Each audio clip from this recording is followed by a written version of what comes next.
किसी के काम का, नहीं नाम का, नहीं किसी के काम का।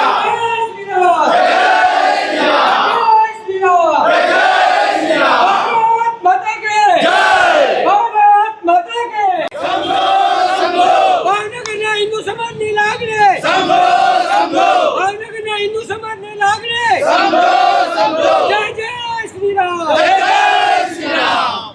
के अंदर अभी रजूआत करશે બાર ઉભા કોઈ રજૂઆત કરવા નથી માંગતા બેહી જાઓ બધા બેહી જાઓ સાહેબ અંદર આવી રોલે अरे जगह नहीं है आवेदन पत्र देना है ना आवेदन हमारे તમને રજૂઆત સાહેબ કરી છે કલેક્ટર કક્ષાની વ્યક્તિને સાહેબ અમે ઉભા અમારું ન સારું લાગે कोई इशू नहीं पाछू रखने ये हूं काम ना कौन लेकिन आपको 10 मिनट रजूआत करो 15 मिनट में यहाँ पे खड़ा हूँ तो आपको ऑफिस में क्या दिक्कत है आप ले जाओ ले आप दीजिए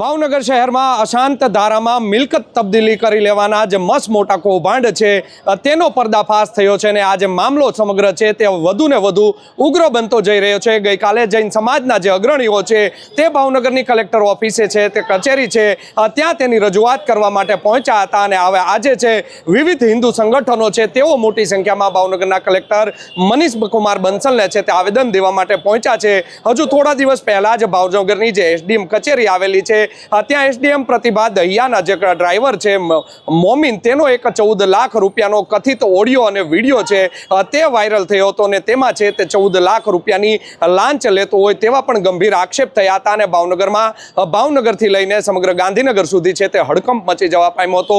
મીડિયાએ આ સમગ્ર મુદ્દો છે જ્યારે ઉઠાવ્યો હતો કે આજે અશાંત ધારાના નામે કેટલા કાળા કારોબાર છે તે ભાવનગરની કલેક્ટર ઓફિસમાં ચાલી રહ્યા છે, જેને લઈને માત્ર ને માત્ર કલેક્ટર ઓફિસ દ્વારા જે આઉટસોર્સિંગનો જે કર્મચારી હતો ડ્રાઈવર તેને છૂટો કરી દઈને સંતોષ માન્યો હતો અને કહેવામાં આવી રહ્યું છે કે અમે હવે છે તે એક અરજી આપી છે, એસપીને અરજી આપી છે। આમ અરજીની રમત રમાઈ રહી છે। 17/3 રોજ છે તે પ્રતિભા દહિયાની કેડર ચેન્જની અરજી છે તે માન્ય કરી દેવામાં આવી છે અને ગઈકાલે છે 24 તારીખે તેઓ હવે અહીંયાથી છૂટા થઈ ગયા છે। તપાસ અધિકારીઓ તપાસ કરશે તો શું તપાસ અધિકારીઓ રાજસ્થાન સુધી ધક્કા ખાશે કે પછી પ્રતિભા દહિયાને ભાવનગરના ધક્કા ખવડાવશે તે તો હવે સમય જ કહેશે। પરંતુ આજે હિન્દુ સંગઠનો જે અહીં અમારી પાછળ ઊભા છે તેઓ જ્યારે રજૂઆત કરવા માટે આવ્યા હતા વખતની મુજબ જ ભાવનગરના કલેક્ટર છે મનીષ કુમાર બંસલ તે પોતે છે તેની ચેમ્બરમાંથી બહાર આવી ગયા હતા।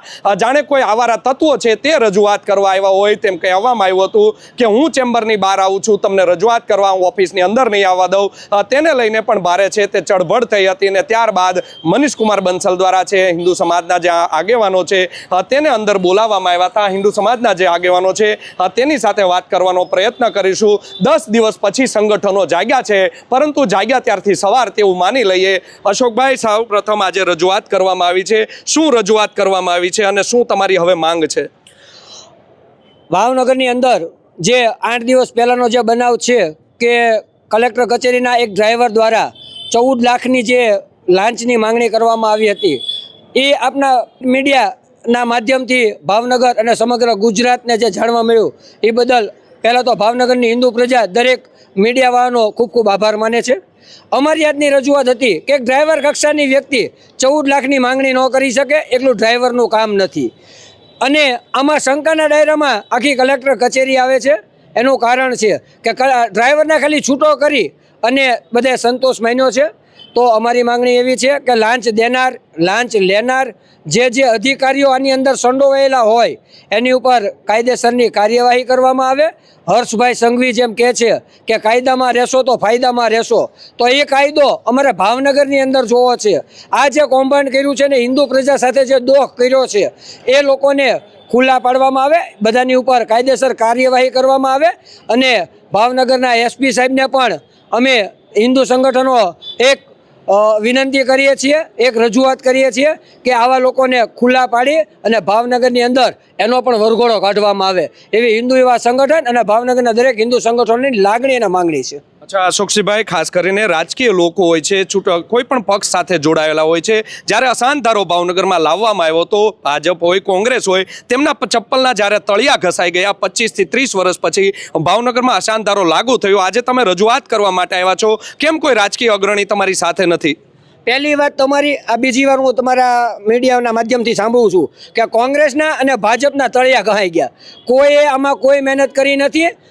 માત્ર ને માત્ર હિન્દુ સંગઠનો અને અમારા નવા જે ધારાસભ્ય હતા સેજલબેન પંડ્યા એની મહેનતથી જ અશાંત ધારો ભાવનગરમાં આવ્યો હતો. હિન્દુ યુવા સંગઠને જે તે સમયે ધારાસભ્યોના ઘર ઉપર રામધૂનના કાર્યક્રમ આપ્યા હતા અને હિન્દુ યુવા સંગઠન ભાવનગરની બજારોમાં નીકળ્યું હતું ત્યારે ભાવનગરની અંદર અશાંત ધારો મળ્યો હતો. બરાબર. અને સત્તા પક્ષ હોય કે વિપક્ષ હોય, અમને કોઈ રાજકીય પક્ષ સાથે વાંધો નથી, પણ જે કાંઈક ને કાંઈક બંનેના આગેવાનો, તમે મીડિયા બહુ સારી રીતે જાણો છો કે બિલ્ડર લોબીની અંદર ભાજપ હોય, કોંગ્રેસ હોય, કાપ હોય, દરેકના આગેવાનો આ લોકોની સાથે સંકળાયેલા છે. એટલે કોઈ રાજકીય હિન્દુ સમાજ માટે રોડ ઉપર આવવાનો નથી. કોઈ પણ હોય, હિન્દુ સમાજે જ અત્યારે ઊભું થવું પડશે ને હિન્દુ સંગઠનો દ્વારા જ આ કાર્યક્રમો થશે. અશોકસિંહભાઈ, ભાવનગરમાં હિન્દુત્વના નામનો ઠેકો લઈને ફરતો એક જે આગેવાન છે તે પણ આમાં કોઈને કોઈ રીતે આનો ભાગીદાર છે, આમાં જોડાયેલો છે, તેવા પણ આક્ષેપ લાગી રહ્યા છે.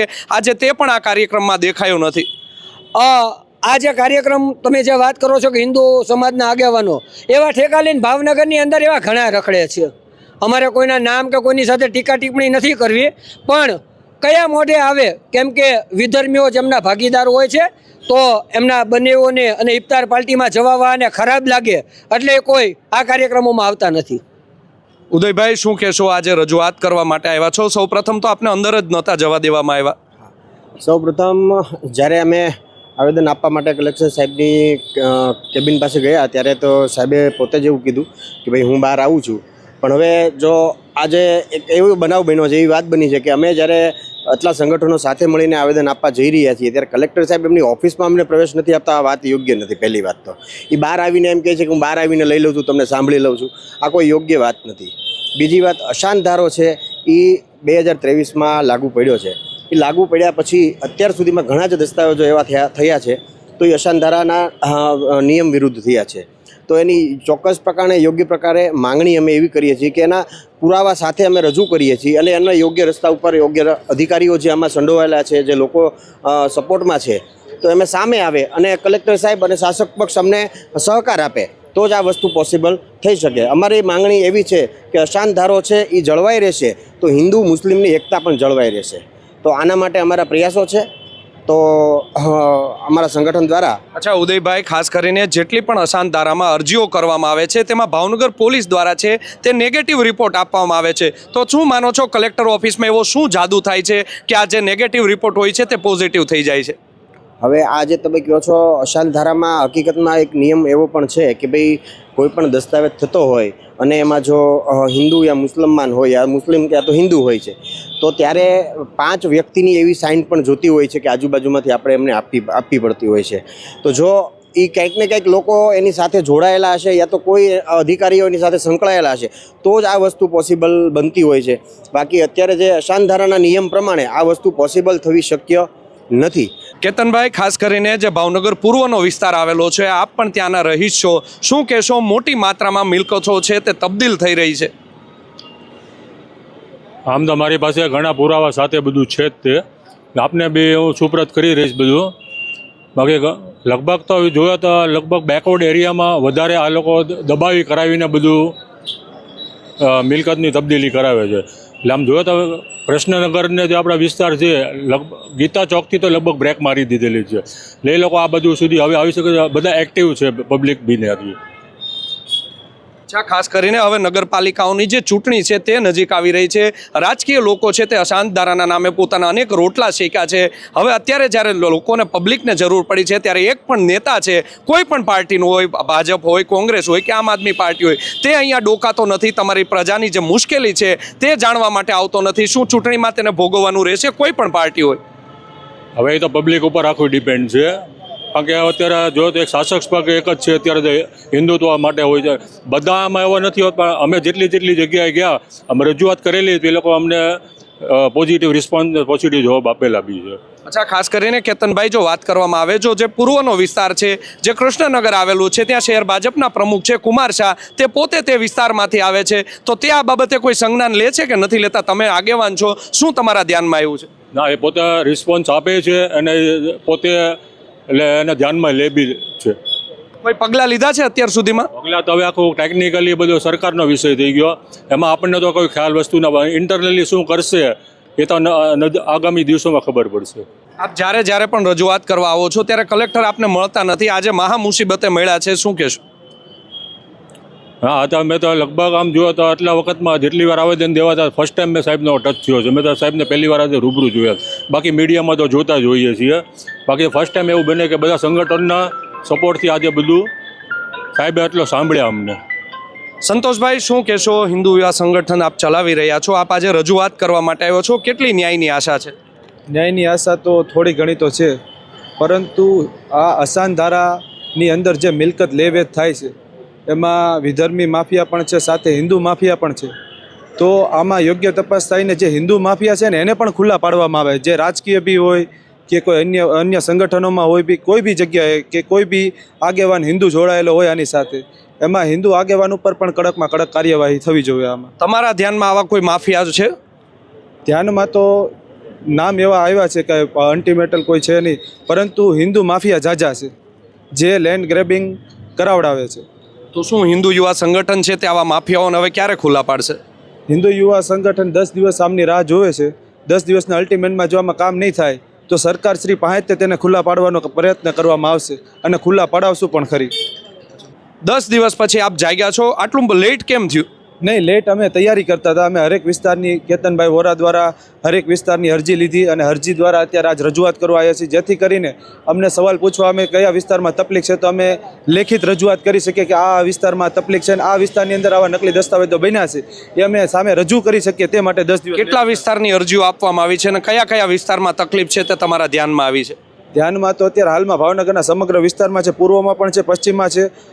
જે વિસ્તારની અંદર આ તકલીફ થઈ છે એ એક વિસ્તાર નથી, સમગ્ર વિસ્તાર છે. અને જ્યાં અસાનધારો આવ્યા પછી જેટલા બી મોટા ફ્લેટ બન્યા છે, જે મોટા બિલ્ડરો છે, ફ્લેટ બન્યા, જે અસાનધારાની એક્ટ મુજબ ભાડા કરાર પણ નથી થઈ શકતા, ત્યાં હજારોની વસ્તી રહેવા આવી જાય છે ફ્લેટમાં, મોટા મોટા ફ્લેટ બની જાય, અને તેની જો યોગ્ય કાર્યવાહી નહીં થાય તો હવે રજૂઆત અલગ પ્રકારની થશે. હવે તો આપણે આ સાંભળ્યા કે હિન્દુ યુવા સંગઠનના જે નેતાઓ છે તેઓ પણ હવે લડી લેવાના મૂડમાં છે. અશાંત ધારાનો જે આ કાયદો છે તે માત્ર હવે તોડ કરવાનો કાયદો છે તે બની ગયો હોય તેવું લાગી રહ્યું છે. કલેક્ટર મનીષકુમાર બંસલની આ જે કચેરી આવેલી છે તેની કચેરીમાં તેના નાક નીચે શું ખેલ ચાલી રહ્યા છે તે તેમને ખબર નહીં હોય તેવું પણ તેઓ કહી રહ્યા છે.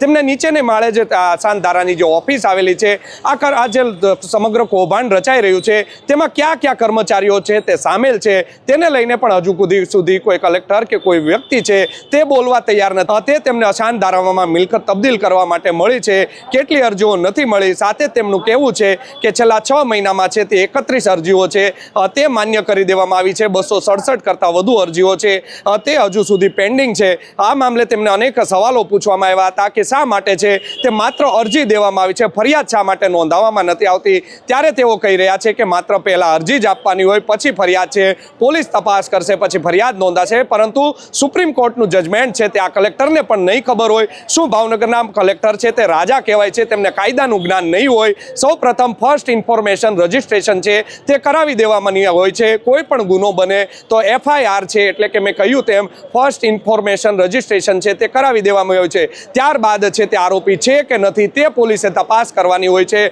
પરંતુ પોલીસ પણ જાણે કે નવાઈ કહેવાય કે આમાં કોઈ અધિકારીઓને બચાવવાના હોય તે મુજબ કાર્યવાહી કરી રહી હોય તેવા પણ અનેક આક્ષેપો છે તે લાગી રહ્યા છે. માત્ર અરજીની રમત છે તે હવે ચાલી રહી છે. પરંતુ ભાવનગર શહેરમાં હવે આ મામલો છે તે ખૂબ જ ઉગ્ર બન્યો છે અને ગાંધીનગર સુધી પણ આ મામલો પહોંચ્યો છે. મેં કહ્યું તેમ મુજબ ભાવનગર શહેર ભાજપમાં પણ હાલમાં પણ 2 ભાગ પડી ગયા છે.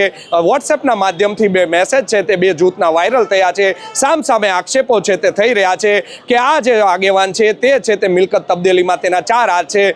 સામા પક્ષે છે તેમણે પણ હવે 2 દિવસ પહેલા એક મેસેજ વાયરલ કર્યો છે કે આ આ જે આગેવાન છે તેમના જૂથ દ્વારા છે તે મિલકત તબદીલી માટે છે તે વેચાણ કરવામાં આવે છે, લેવામાં આવે છે, તેના 4 હાથ છે. આમ કહી શકાય આ સમગ્ર મામલો છે તે હવે ખૂબ જ ઉગ્ર બન્યો છે. જોવું રહ્યું આગામી સમયમાં કલેક્ટર જે કહી રહ્યા છે, ગુણગાન ગાઈ રહ્યા છે કે કોઈને છોડવામાં નહીં આવે. પ્રતિભા દહિયાની જે કેડર ચેન્જની અરજી હતી તે માન્ય કરી દેવામાં આવી છે અને ગઈકાલે તેમને છૂટા કરી દેવામાં આવ્યા છે. જોવું રહ્યું આગામી સમયમાં આ મામલે હવે કેટલા લોકોના નામ ખુલશે, કેટલા લોકોના પગ સુધી આનો રેલો પહોંચે કે પછી ઘીના ઠામમાં ઘી પડી જશે તે તો આવનારો સમય જ કહેશે.